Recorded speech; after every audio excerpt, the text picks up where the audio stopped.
In April 2026, Broadcom crossed $2 trillion in market value, the sixth American company in history to reach that size. Most people had never heard of it.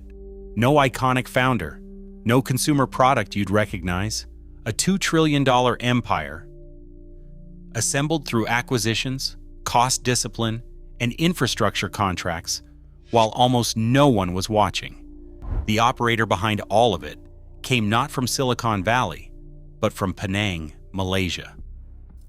Based on April 2026 market data, Broadcom's value stood at $2 trillion, a figure that placed it alongside only 5 other American companies: NVIDIA, Apple, Microsoft, Amazon, and Alphabet. Yet Broadcom's ascent came without the fanfare or household recognition that follows its peers. No flagship smartphone, no operating system in every living room. The company's name rarely trends. Its logo seldom appears on consumer packaging. Still, by mid-May, its market cap hovered near that $2 trillion mark, outpacing nearly every other semiconductor or enterprise firm in the world. MarketWatch and Morningstar both recorded Broadcom's entry into this exclusive club, noting that the catalyst was a supply agreement with Google for the next generation of tensor processing units. Broadcom would co-develop and deliver AI silicon for Google's cloud through 2031, a contract that signaled long-term relevance in the infrastructure supporting artificial intelligence. The financial press described Broadcom as a networking chip company, but the numbers told a different story. By 2026, it was the 7th largest public company worldwide, its valuation shaped not by hype cycles, but by a steady accumulation of contracts, cash flow, and technical leverage. This is not the arc of a consumer icon. It is the quiet build of an institution, one whose scale demands an explanation. Hock Tan was born in Penang, Malaysia, and arrived in the United States in 1971 on a scholarship to MIT. By 1975, he had earned both a bachelor's and a master's degree in mechanical engineering from the institute. 4 years later, he completed his MBA at Harvard Business School. His early career did not follow the well-worn path of Silicon Valley founders. Instead, he worked in finance at General Motors and PepsiCo, learning the language of capital allocation and operational discipline inside 2 of America's largest companies. In March 2006, Tan became CEO of Avago Technologies, a semiconductor business spun out of Hewlett-Packard. The move placed him at the helm of a company with little brand recognition but a sharp focus on cash flow and efficiency.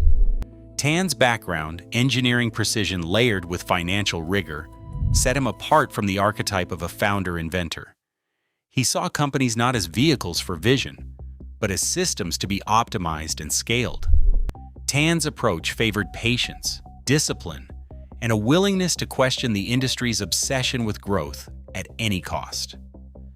The capital discipline that would define Broadcom began here, rooted in a personal history far removed from the spotlight of Silicon Valley.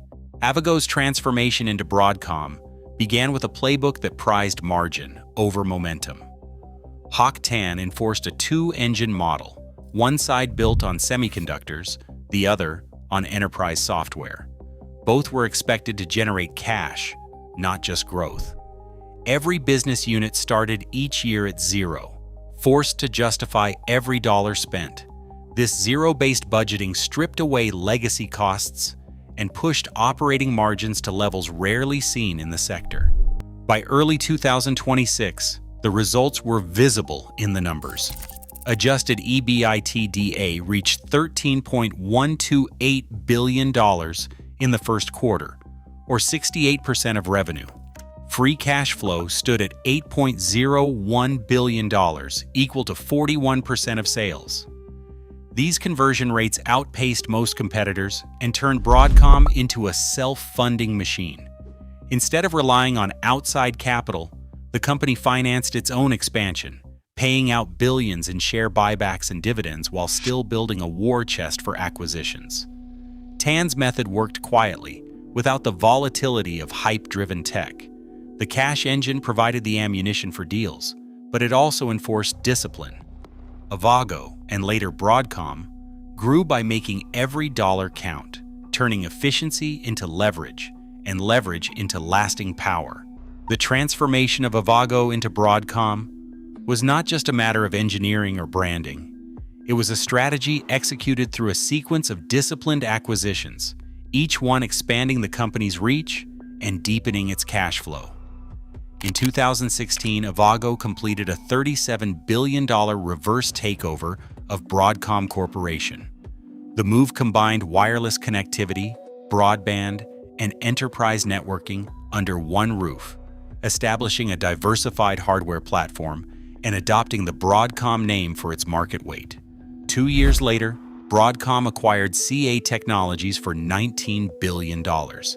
This deal brought in a portfolio of enterprise software, shifting a significant portion of revenue to high-margin, recurring contracts. The following year, Broadcom spent $10.7 billion to purchase Symantec's enterprise security business, adding a subscription-based security stream to its growing software engine. Not every bid succeeded. In 2018, Broadcom's proposed acquisition of Qualcomm was blocked by U.S. regulators, citing national security. The episode underscored the scale of Broadcom's ambitions and the scrutiny its moves attracted. In 2023, Broadcom closed its largest transaction yet, the $69 billion acquisition of VMware, a leader in cloud virtualization. This deal cemented Broadcom's presence in enterprise infrastructure, giving it access to a vast network of Fortune 500 customers and a new layer of software integration. Each acquisition was a calculated expansion, building not just size, but a resilient system of cash flows and contracts. Subscribe for more stories hidden in plain sight. AI demand did not just lift Broadcom's valuation, it redefined the company's business from the inside out.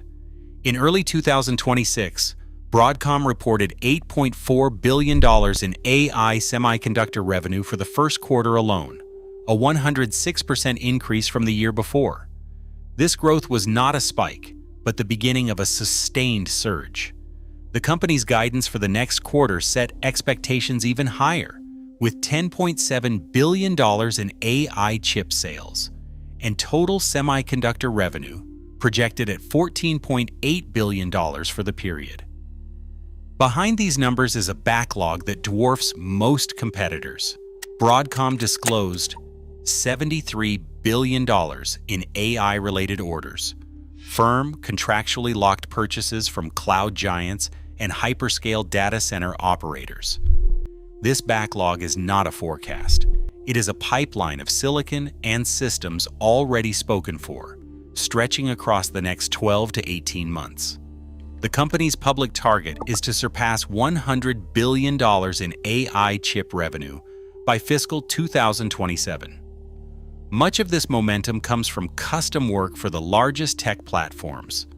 Broadcom's collaboration with Google on tensor processing units, for example, is set to run through 2031, anchoring the company as a critical supplier to the infrastructure behind generative AI.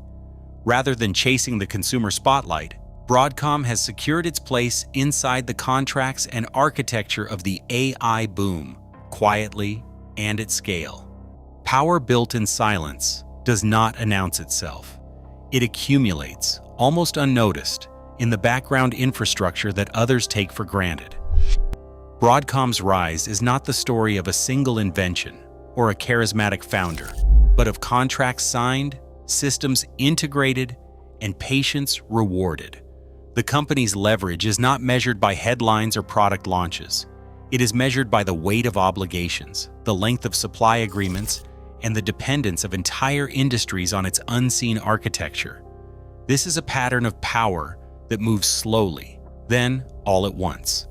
Decades of disciplined capital allocation and cost control create a foundation that cannot be easily replicated.